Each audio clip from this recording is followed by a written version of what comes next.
Hey, this is Skullgirdle, and welcome to Undead Conversations with Severance MX out of Monterrey, Mexico. Will you please introduce yourselves and what you do with Severance? Yes, I am Carlo Vargas, aka Silver Fox, Bam Bam. I What do you play? play main guitars, also compose it. I'm co-founder of the band with Rul here. Yeah, I'm Rul on vocals and guitars. Vocals and guitars. Right, having watched some videos and seen photographs, I noticed that you both use hollow body guitars, and it makes for a very interesting sound. Had you ever tried using solid body guitars and then you decided the hollow sounds better?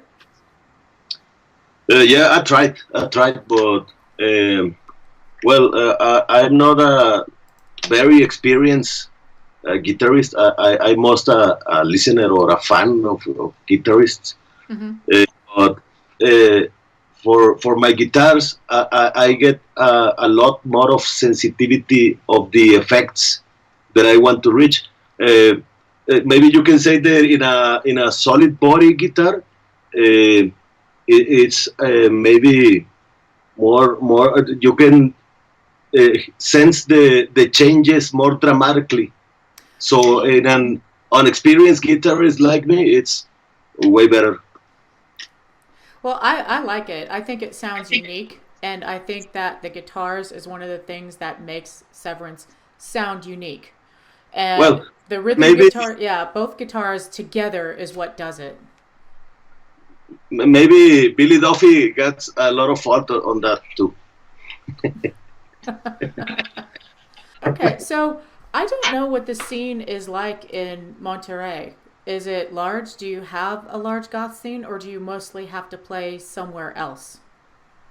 No, it's a very um, even if I don't know if call it like a scene, but it's very Little small. little, small, maybe 15 people. At least for gothic rock, because the goth music, not only gothic rock. Uh, I guess we had to divide it in some way because here in Mexico, I guess there's a lot more of people in the goth scene, not gothic rock. Not gothic. I don't know if I explain myself. Yes, yes. In the US right now, it is very heavily death rock and dark wave. Yeah. So getting a gothic rock band, I think the closest I've seen in the last 3 years is Clan of Zymox, and they are Yes. dark wave. I have not seen a gothic rock band. Oh no, I'm sorry. I have a friend in a band called Blood Bells, and they do somewhere between death rock and gothic rock. And that is the only one I've seen in Dallas that's actually gothic rock. Post punk is wild. Big, big, big on post punk.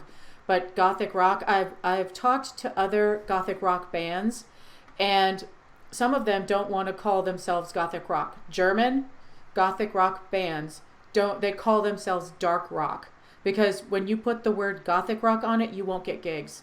You can sound exactly the same and you will get gigs if you are dark rock but not gothic rock.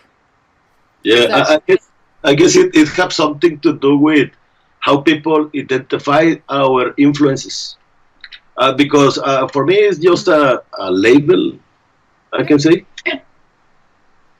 Yeah, yeah, it's a way to categorize so you kind of understand the sound. Although gothic rock is kind of, it has a lot of leeway. There are bands that sound wildly different that are gothic rock. I mean, if you listen to, what am I thinking? Like, okay, let's go embarrassingly basic. The Sisters of Mercy, I think, sound very different from Fields of the Nephilim.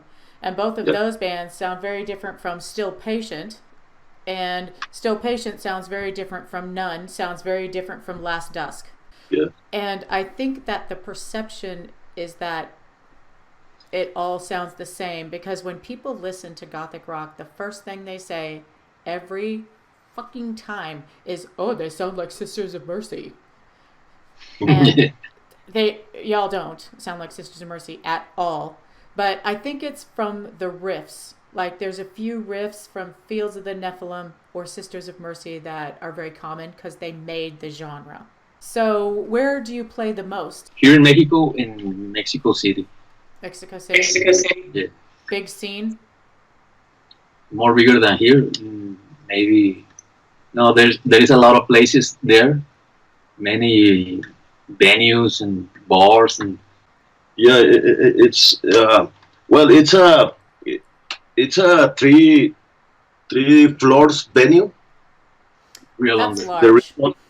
Yeah, and it happened to us that some of the people who attend the day we play there, they are not going to look to reach us, but they are just in the knowing that good bands play there, and we have always get to have fans from there, but. Mexico City, it's I guess it's the fourth most populated city. And there's a lot of movement there. In every movement, every subculture, there's a lot of people there. But I guess a problem we have is the exposure there. Yeah. And you can get it by playing and playing again and again, but it's a little far from here. But I can say that people in Mexico City are very educated. They appreciate our music so much. We have earned so much fans there.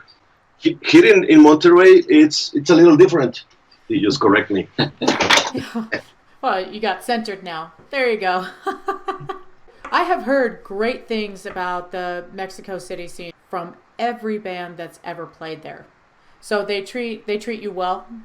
Yeah. Yeah. Very well. Yeah. That's good. They're educated. I don't know that people where I live in Dallas, I don't know that I would say that the people in the scene are as educated, I guess. But they definitely want to listen to post-punk. There's a weird thing here where local bands are more popular than the bands coming from out of town at the shows that I've seen. And it's really interesting to me because I go to see the bands that aren't local because we have to wait for you to come to our city. So that is who I go to see. So it's very interesting. I have never seen this before where people go to see the local bands more than the bands from out of town. And I'm talking bands from across the country, like from 1,000 miles away. So do you feel that that's the same in Mexico City? Is everybody there kind of to see their friends? Or are they happy to see you because you're far away and they don't get the chance? I believe that there is a saying here in Mexico. I'm gonna try to translate it to you, but said that no one is a prophet in its own country. Well, yeah. All right. It happens most in Mexico, really. Well, and have you played in the U.S.? No, not yet. Is it a problem with the visa? Does Mexico have the same visa that Europe has? Very expensive? Yeah, it's more easy to play in Europe because we don't have any permissions or right. Or extra visa. Yes. You only need the Mexican passport to travel Europe. Yeah. It's easier. Yes, and that's why we can't get a lot of bands in the U.S. and why if I want to see you, I have to go to Mexico or Germany, which I hope you guys play Germany. So it's very frustrating. When I went to Vegete, a Wave Gothic, I saw like 4 U.S. bands that don't come near me. It's just, I just get very frustrated because I don't get to see Gothic rock bands, and Gothic rock is my favorite, so I don't ever get to see my favorite bands. So I imagine it's frustrating because it seems like the U.S. doesn't want performing artists to come here. Also, we haven't received many invitations to play in the US. I believe just one or a couple of invitations. Maybe two or three. Yeah. But we will love to play there. I have an American visa. Uh-huh. It's expired, but I don't have problem to renew it if Trump let me. God, do we have to bring that guy up? Oh God, what a dirtbag! All right. Yeah, anyone I know who knows about the visa situation, and honestly, it is difficult for me to understand why a bordering nation would be held to the same fucking visa as Europe across an ocean. But that's a whole different interview and story. And I'm sure you guys feel some of that frustration. But also, because there's so little gothic rock playing in the US, the shows are like one band might be gothic rock and this big dark wave show or something. It's also frustrating for those of us who love gothic rock. And do you think that gothic rock is getting more popular? More people like it more? I think that is a rebirth or something, or revival. Yes. Like Because fifth wave, maybe third wave. maybe four, I don't know. Yeah, I cannot decide either. I think it's getting more popular, and I hope so that we can have people come here. But also, maybe if we have a different government, we can have some arts exchange so we can see artists and musicians in this country. Let's try to translate something. Orthodox.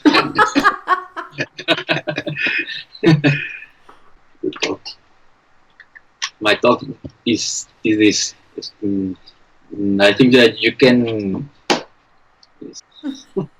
I guess I believe he's trying to say that there's so many bands emerging, and you never get to know them all. Because every day you know another band, and there is too many bands, and it's easy to think that this is growing. Yes. I bought 4 albums Friday. Yes. I've had to increase my music budget. Unless it's happening something like metal music here in Monterrey, that there's a lot of scene, but everyone has his own band. So all fans are also musicians. Unless it's happening something like, I don't know, maybe it's happening something like that. That is pretty frequent. Well, do you think that is because people can self-produce now? Because they can mix and master their own? Yes. Yes, it's gonna get something to do with that. Yeah. Let's talk about your videos. So I watched a lot of them, but first, before that, what is 666ers? What is that? Is that an old band? Same people? It's Carlo and I. When we decide to make music together. Maybe different music, because we used to play in a hardcore punk band together. Okay. And that then, was 666ers? Yes, we decided to make something just to have fun. Yeah, it sounded, to me it sounded more like death rock, but it actually sounded South American to me, somewhere south of Texas. We were trying to make horror punk. Yeah, okay. I'll go back and listen again, because I was listening and I thought, I'm going to go back to Severance because I don't want to mix up the sounds. But there are a lot of videos of 666ers on there, and I was like, that's a cute name. That's a really cute name. I like it. So with the produced videos, though, personally, my favorite is Rainmaker. I love that video. I love the way it looks. I love the way it sounds. And I love that it is in ruins, in a ruined building. So is that a very old site that you used? Yes. Is it a church? Is it a temple? Is it really old? Some kind of temple. Yeah, it's a place called La Hacienda del Muerto. The All right. Okay, well that's appropriate. That's what, it's so. it's near from here from Monterrey. In the outsides, it's a desertic area where also people go there to sight ovni UFO UFOs. Oh, did you see any UFOs while you were there? There, no. Well, not in the day. It's only at night. Oh, what? Wait, Rul, have you seen UFOs? Have you actually seen a UFO? Well, I have seen I think we're both here, or maybe not there where we recorded the video, but I seen like in 3 occasions, even with my mom. So Really? Yeah. Please explain. Let's hear more. Well, here is a place known for his mountains. We are surrounded by mountains. Oh, okay. One side, like 4 or 5 lights flying over a mountain, Oh. and then they were like slow, and then all gone together up very fast. Yeah, that's not an airplane. And they told me to co-found Severance.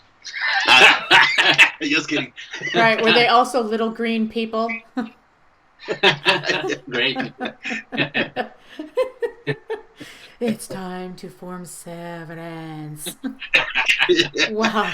Okay, so back to the video. Do you film your own videos? And it looks kind of like you might have used a drone, or do you actually have a director and have it all set up like that?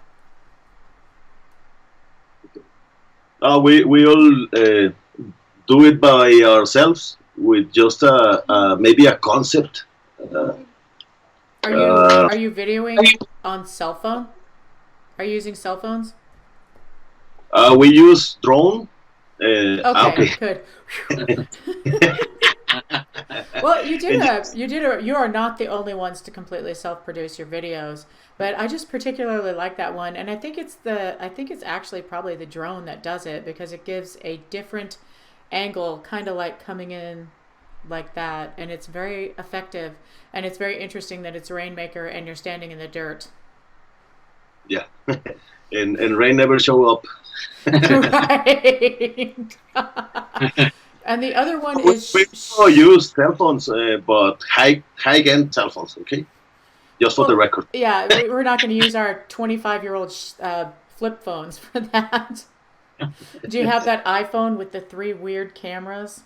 That new iPhone, nuevo iPhone. Yeah, but we are on it. Maybe on next video. Yeah. I know someone who has one, and she is very pleased with the video on that thing. But it looks like an alien. Maybe next time you see those lights, they'll drop you an iPhone for the next video. It would help. Right.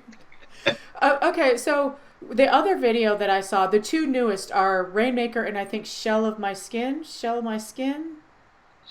yeah. Okay, so that makes me think, well, that's also a great video. It's like the mixing and mastering on those videos is absolutely perfect. But Shell My Skin, I noticed that there's a couple of songs where you're talking about shell, like coming out of a shell. Is that a protective shell, or is it breaking free of a shell? Maybe both. Both? All right. Maybe. I was just wondering, because that imagery was in 2 songs on Thresholds, right? Thresholds? Yes. Okay. And I don't know why. Probably I noticed it because I was sitting there reading the lyrics as I was listening to the music. And that brings me to my, sorry for the headphones problem, my next question. There are references to the occult. Is that correct? Yeah. It's correct. I mean, you say Wiccan Man, and I always hear Wicker Man, and I want to light it on fire. But when you say Wicked Man, are you willing to discuss some of the occult influences? Yes, and I'm a big fan of Lovecraft Okay. and ancient ¿cómo se dice? Cultures and Mayan story and History, yeah, Mayan history. All right. Like the Escapist is about a Mayan myth, ancient Mayan myth about it's about a shaman who escapes always from the conquerors, and he escaped with a threshold, and like a dimensional portal. Okay. That's about the song. I am also a believer that there's have to be some kind of knowledge in ancient cultures that it's been hidden by maybe some people who rule the world. I know if I the imperialists who came and decimated those cultures hid the knowledge that was there. Yeah. Like, didn't the Aztecs invent zero? So you cannot tell me that an ancient culture who invented the concept of zero, of a placeholder for nothing, you cannot tell me they were not advanced. They were just different. Yeah. So the imperialists came, killed a bunch of people, covered up their history, and then stole their gold, right? Is that about right? Yes. From the point of view of the U.S., it's not really taught like that. You have to find those history texts that tell you more of what really happened. That's not from the side of the conqueror or imperialist. I say imperialist. I tell people at work in my own country that we are an imperialist nation. So I'm very happy that the album goes beyond what I thought it did, and I'm going to go back and read those lyrics and think about that more, because that is very exciting. And I love it when people take, instead of taking the normal, like the occult, like just random witch stuff and vampire stuff that you see in so much goth, that to take from, and I'm talking about anywhere in the whole world, to take from your own country and your own ancient cultures. I'm always very excited to see that. And I wish we'd see more of it from everybody. But actually, I've been listening to Thresholds, and when I know I'm going to talk to somebody on an interview, I listen to everything I can find. I did not listen to all the 666ers. I apologize. But I did watch all the live video that was on there that's actually Severance, and then the videos that are Severance. And then I listened to everything you have on Bandcamp, but mostly Thresholds because I like it so much. And I feel that album is one that the more you listen to it, the better it gets. So I'm just going to ask this because I'm assuming this. Are you happy with Thresholds? Are you happy in the direction that the band is going? Because you can hear the change, and you can hear it in Rainmaker coming. I think your latest stuff, honestly, to me, is your best, and it's coming together beautifully. Muy bonita. Thank you. Yeah, we are happy with Threshold, but maybe not with the production of the album. Oh. Because recording studio stuff. Yeah. Because we are always trying to get better on mixing, and so yeah, we also record our music and all the engineering, audio engineering. We try to do it by ourselves because it's cheaper here in Mexico to get your computer and your audio interface. Yeah. And we believe that maybe artifacts are good, but it's always the ear of the musician that influences more a recording. We are growing up in that aspect. every recording we make, we try to get better. Yeah. I would So agree with it's that. difficult. It's difficult for us to back to listen again the album, because we always think, damn, this could be better, and something like that. Yeah, we always have that feeling that it could be better. Uh-huh. So that is every artist and every musician who has ever gone back and looked at their work. I have the same thing. I go back and look at a video and I'm like, oh, no. But you're right. Mixing and mastering is extremely important. And if something is not mastered well, it is not going to sound good. And I think that Threshold sounds really, really nice. I think it does. But I also understand that you're always striving to be better and better and better. Yeah, we are also considering to re-record some of the songs in Thresholds and include it as bonus tracks in the next album.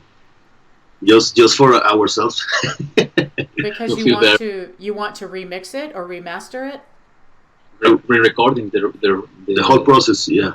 The songs. Oh, yeah, that's a complete overhaul, reimagined. Yeah, I ruined the surprise. But we are thinking. We're not saying what song, yeah, or what songs. Right. Oh, when is your next album coming out?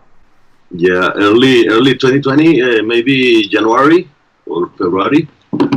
Okay, we call that first quarter. Yeah. ETA 2020. I think that January and February are going to be very big. Mucho musico. Mucho. Yeah, see. You have good Terrible. Español es muy mal. muy mal. I used to watch telenovelas.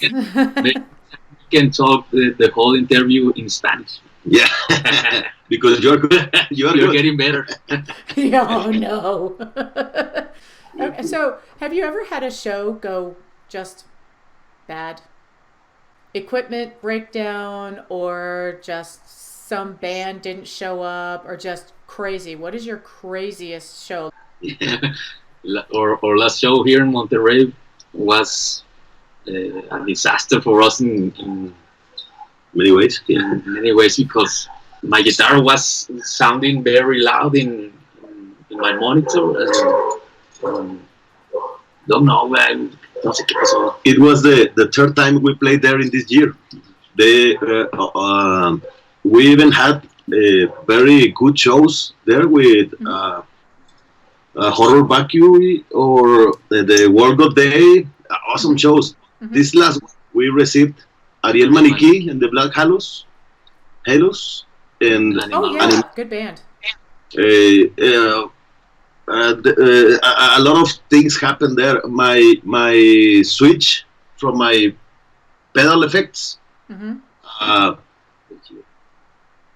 just broke up in the sound check. Yeah, the button where you put your feet there, it just broke. Oh my god. We quick fix it, but also what Rul was saying, they change the backline amps and everything. They flip it, and one of it was broken, and I get a little nervous there, but I guess it's the most bad thing that happened to us, because maybe once or lo de la computadora or drum machine just stops in the middle of a song. Oh. I just tried, because it was a sorry.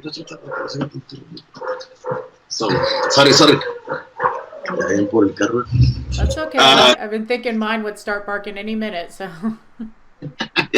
We had a problem with the screensaver of the computer, and the oh my god. the drums just stop. And Carlo and you will run to the computer, and I keep singing and playing very loud. Oh, Windows. Screen. I can't believe you got knocked off by a screensaver. That's the worst thing that happened to us on stage, because in Europe all was great. Yeah. Even in the venues, very professional, everything. Yeah. Well, I saw the videos from Porto and they sounded fantastic. They sounded really good. If they were made on somebody's cell phone, then that was a really good cell phone. That's the show. I forget where the other one was I was watching. It was like 10 videos or something. Did you just play Spain and Portugal, or did you play all of Europe? Was it extended? No, we play in Oporto and Barcelona, Oh. in Finland, in Lumos Goth Right, I Festival. saw that you played Lumos. That's the other one I watched. I was like, what's the word? I couldn't remember what city. How did you like Lumos? How did you like playing at a festival? Was great. Yeah, it was awesome. Maybe gothic rock or goth scene is not the mainstream in Finland, but a lot of people attend to the show. It was awesome, and they were. A friend of us told us that the crowd or the scene there, it's maybe colder than the scene in Mexico, but Because of the people. yeah, because they are also maybe colder. We are maybe warmer, but Nice. we did Okay. Yep.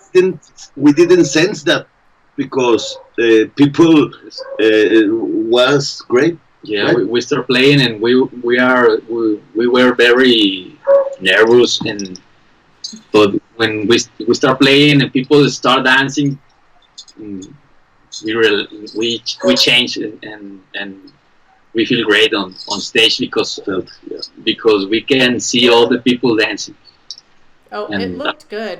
But that's what festivals are different. Like I go see a band and it's much more it's laid back.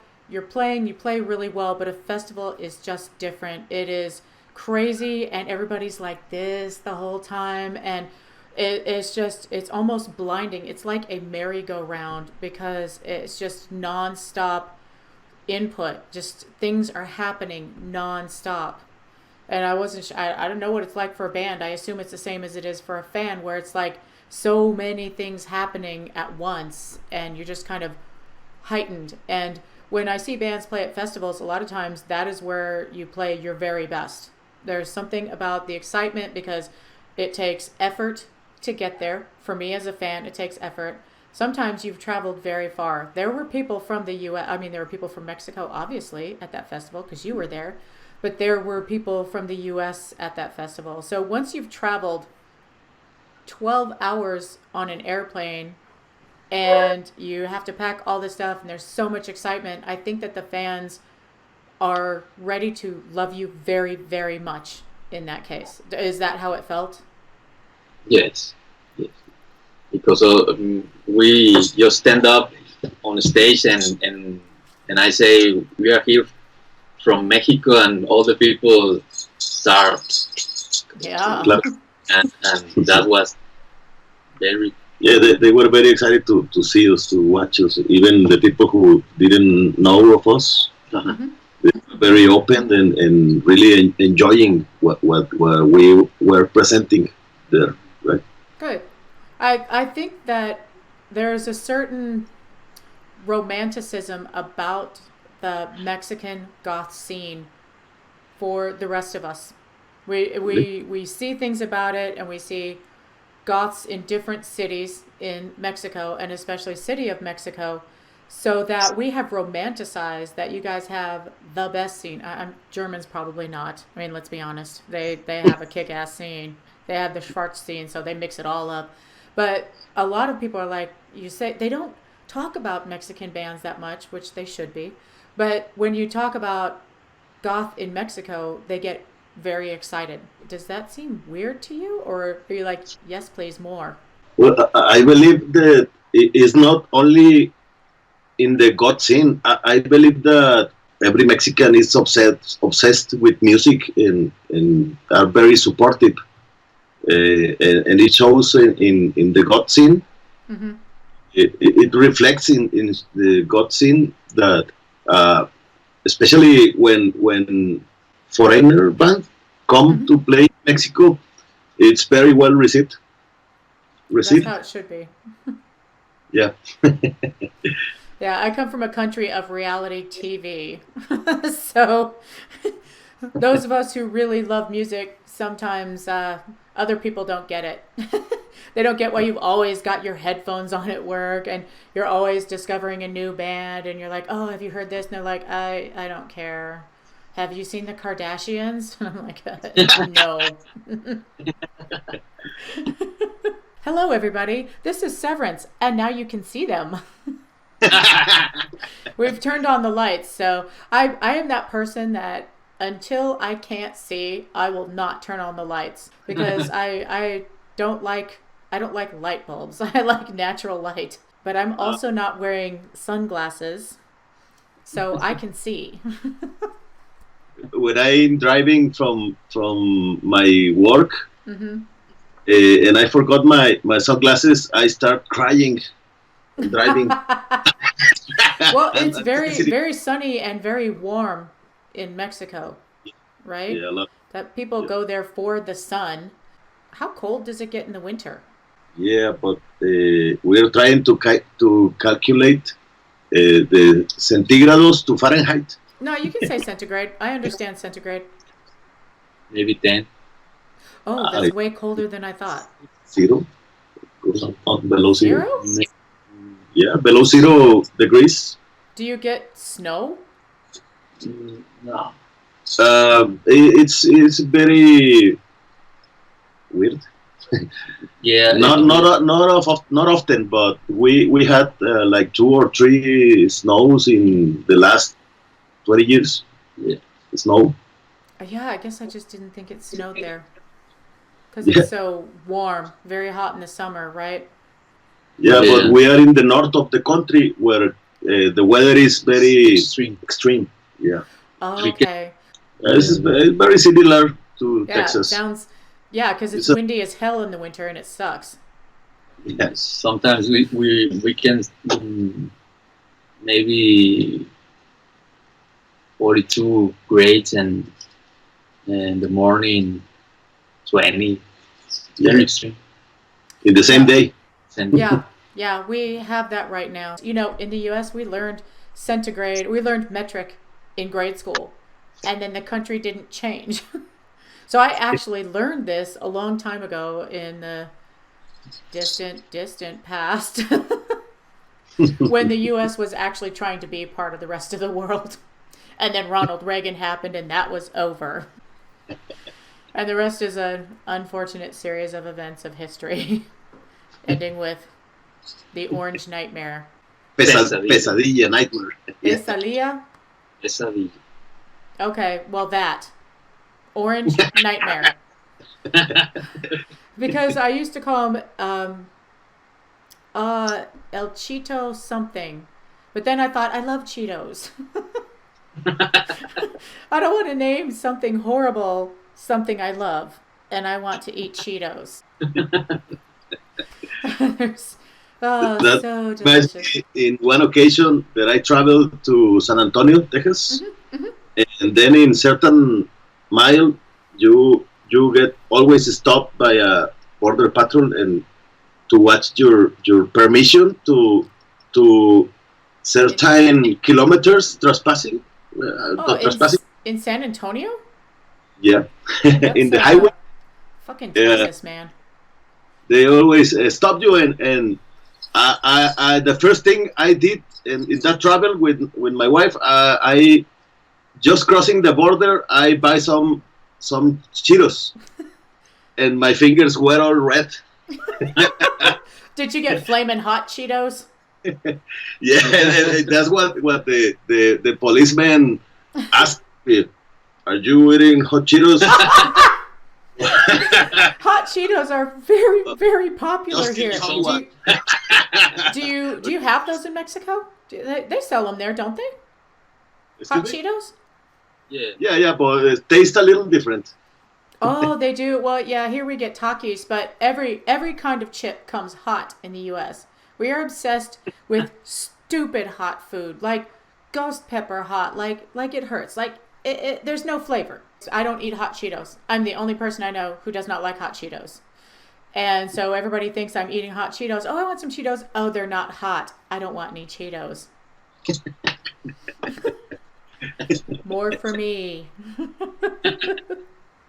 And I did not realize they stopped you outside of San Antonio. Is that where Yeah, the mileage?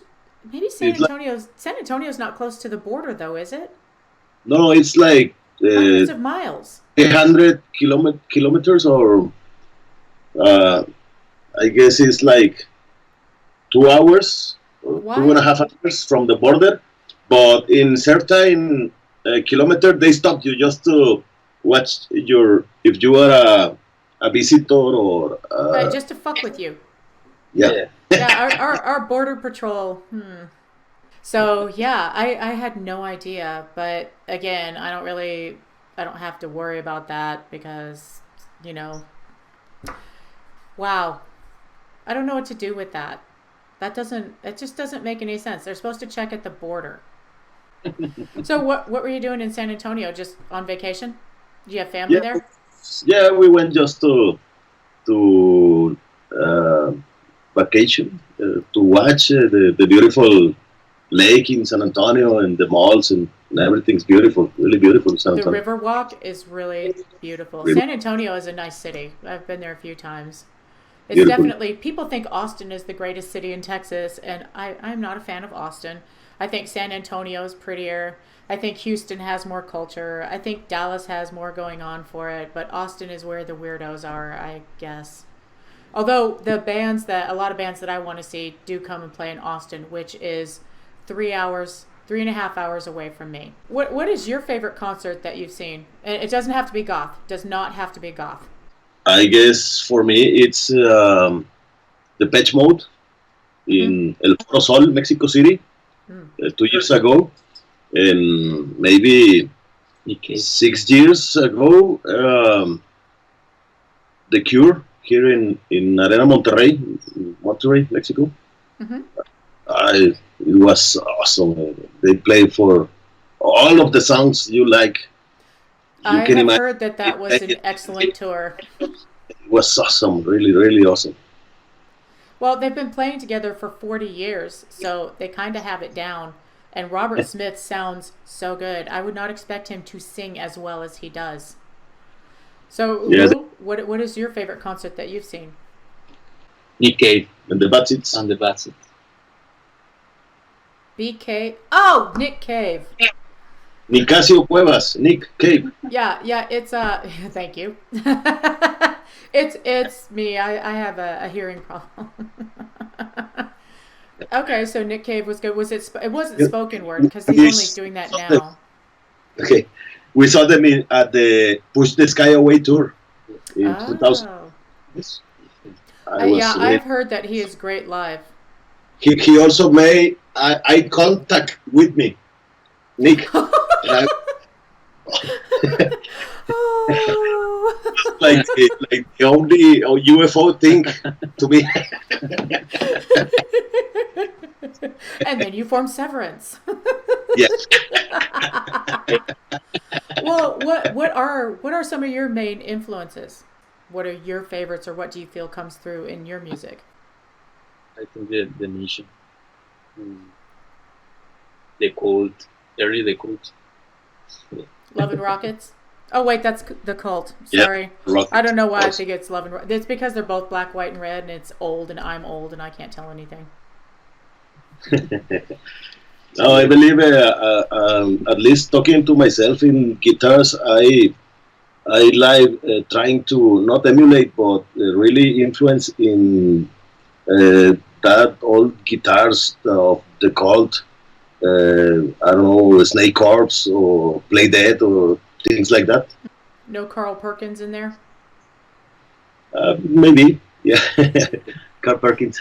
Carl Perkins, yeah. Well, your guitars have that look. So they have that pretty old school look.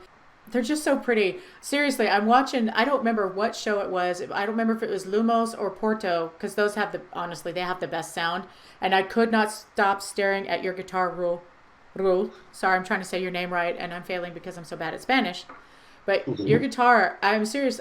I'm just staring at your guitar, and I realize that I have been hypnotized by this guitar, and I'm just staring at this guitar. So then I start to stare at your guitar because I'm like, oh, let's look. Oh, and I have no idea what's happening because I'm so busy staring at the guitars, and they're very pretty. And I'm so hypnotized by the fact that you're using two hollow body guitars. It is unusual. And one thing we don't see very much in Gothic rock that I love, and this makes sense with saying the mission is an influence, is a rhythm guitar. And it makes the sound very rich. And I like it, so I'm going to keep on saying it.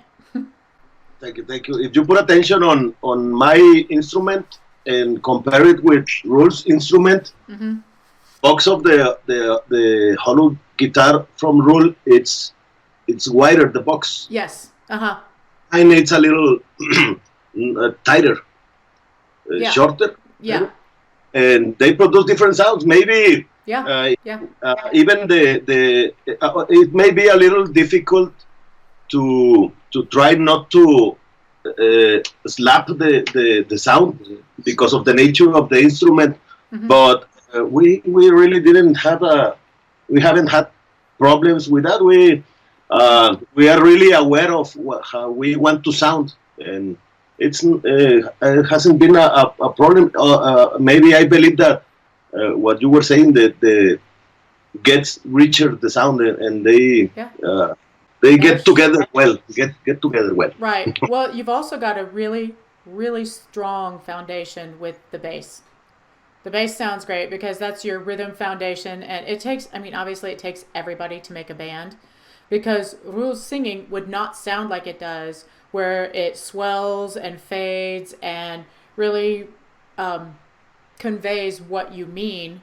It wouldn't work as well without the bass and the drums and the guitars and everything together, and that's kind of what makes it a band. Otherwise you could just kind of, I don't know, sing to a soundtrack or something like that.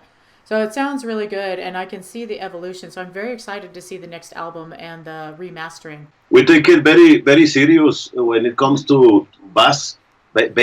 And we were so happy when Hugo came to us and say he want to play with us, because we know all the music background that is so wide that he have. And we thought that it couldn't came wrong, because he's a lot of experience and a lot of ear and a lot of musical influence that we share with him. Yeah, and we don't regret it, because he have done an awesome job. He's a very strong player. Yeah. He's very strong. As much as I talk about the guitars, it's probably because I'm staring at them all the time. But yeah, that foundation bass is really, really nice. In fact, when Hugo came into the band, we were in the process of making the Escapist song, and he immediately put that bass line immediately in a rehearsal. Nice. Really, that awesome is. Oh, that's so nice when that happens. Yeah. What message, or what would you like to say to your fans, to the fans of Severance? What would you like them to hear from you, or to say to them? Advice, whatever you would like to say.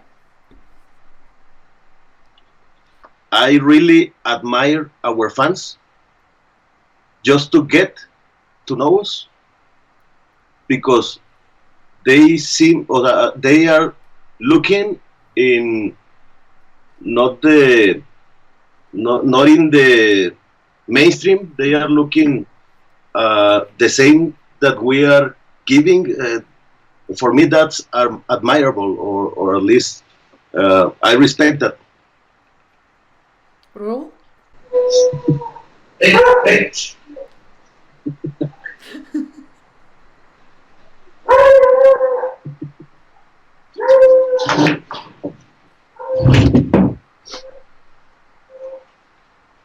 That's the message for our fans from Figo, my beagle. Well, he has a lot to say. Yeah. Really. But always louder than that. We try to give more music, more videos, more singles. I just want to say that stay tuned, because we are growing as a band, and Yeah. we got so much. I believe we are trying to offer them more. always better, right? More.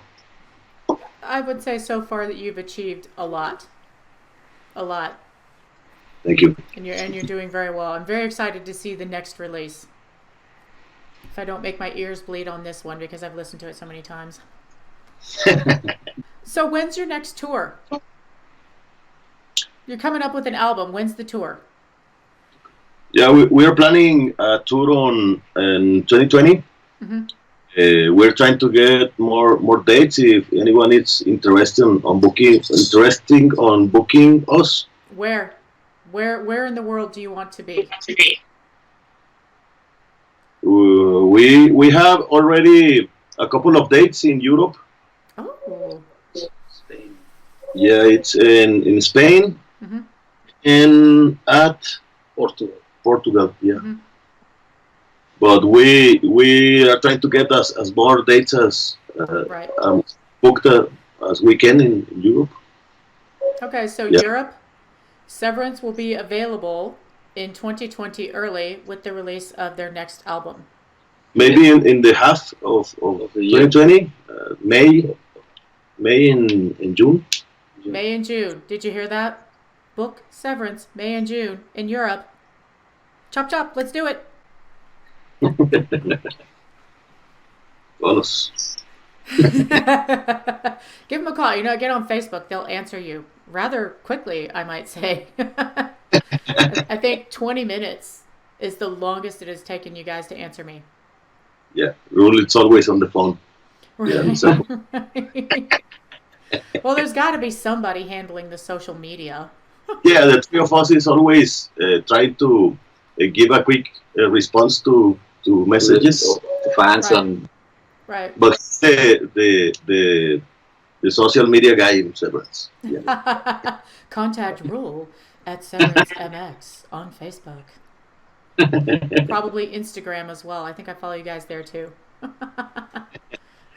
When you have an educated response, that's me. So hey, thanks for watching. Until next time. Bye.